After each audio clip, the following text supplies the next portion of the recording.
Marvellous epic స్టోరీస్కు స్వాగతం. గత episode 17 Yayati చరిత్ర గురించి తెలుసుకున్నాము. ఈ ఎపిసోడ్లో కురువంశ చరిత్ర, భీష్మ వృత్తాంతం తెలుసుకుందాము రండి. ఈ వీడియో నచ్చితే లైక్ చేసి సబ్స్క్రైబ్ చేయడం మర్చిపోకండి. జనమేజయుడు కోరగా వైశంపాయనుడు పురుచక్రవర్తి వంశ వృత్తాంతాన్ని వివరించాడు.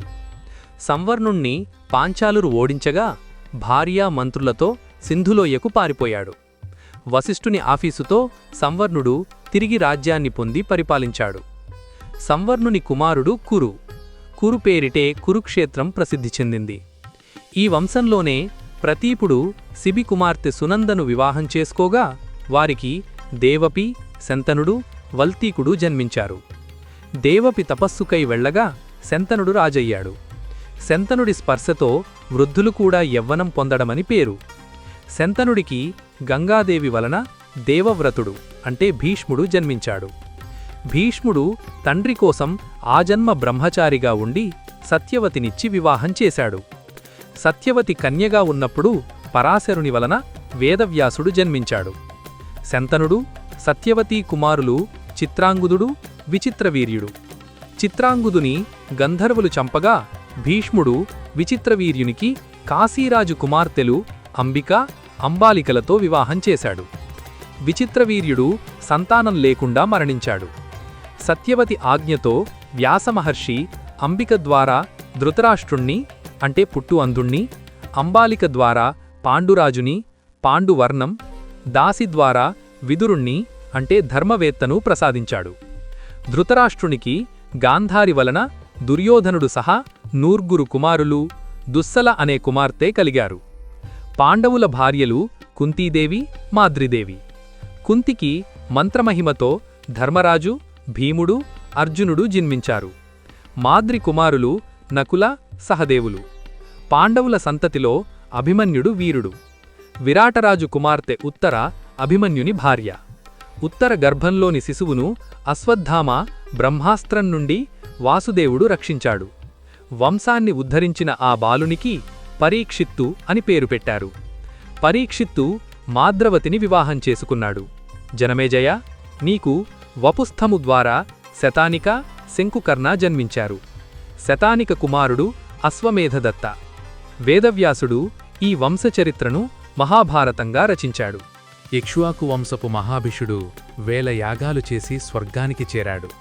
ఒకసారి గంగాదేవి వస్త్రాలు తొలగగా ఆమె సౌందర్యానికి మహాభిషు ముగ్ధుడయ్యాడు. బ్రహ్మదేవుడు కోపించి మహాభిషుని తిరిగి మానవజన్మ పొందమని శపించాడు. గంగాదేవి కూడా మానవజన్మనెత్తి అతనికి అపకారాలు చేస్తుందని, సహనం కోల్పోయినప్పుడు శాప విముక్తుడై తిరిగి స్వర్గానికి చేరుకుంటాడని చెప్పాడు. మహాభిషుడు కురువంశంలో ప్రతీపునికి కొడుకుగా జన్మించాలని కోరుకున్నాడు. గంగాదేవి మార్గమధ్యంలో వశిష్ఠుని శాపం పొందిన అష్టవసువులను చూసింది.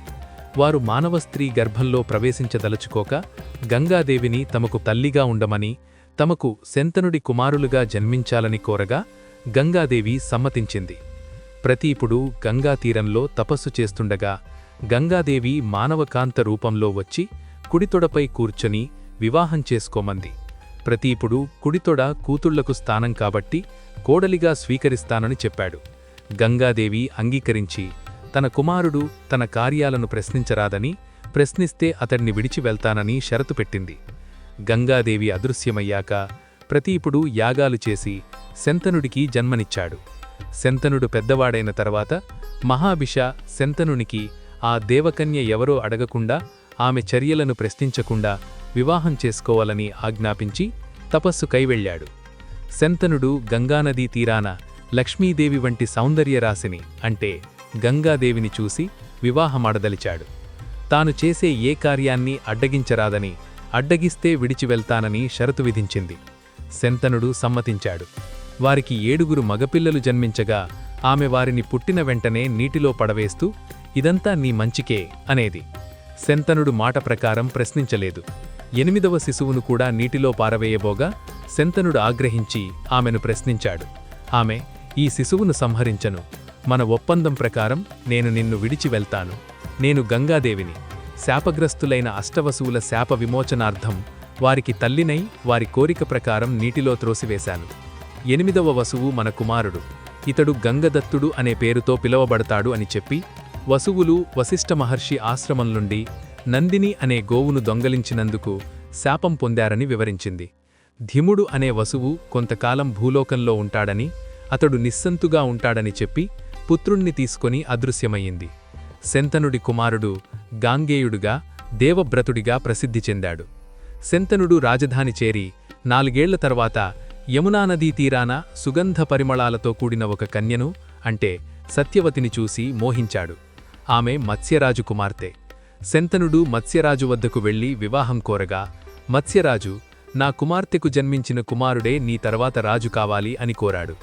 శంతనుడు ఇష్టం లేక ఆమెను మరచిపోలేక దిగాలుగా ఉన్నాడు.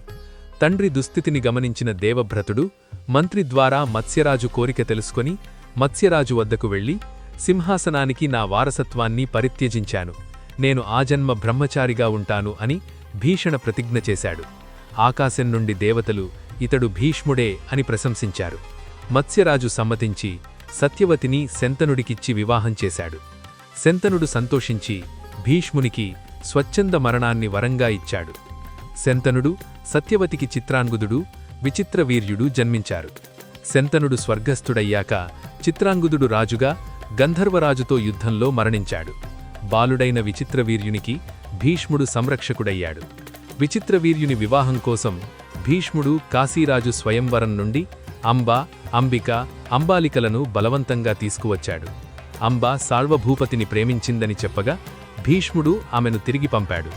విచిత్రవీర్యునికి అంబికతో, అంబాలికలతో వివాహం చేశాడు. 7 ఏళ్ల తర్వాత విచిత్రవీర్యుడు సంతానం లేకుండా రాజయక్షరుగ్మతతో మరణించాడు. సత్యవతి కురువంశం నిలబడానికి భీష్ముని సంతానం కోరింది.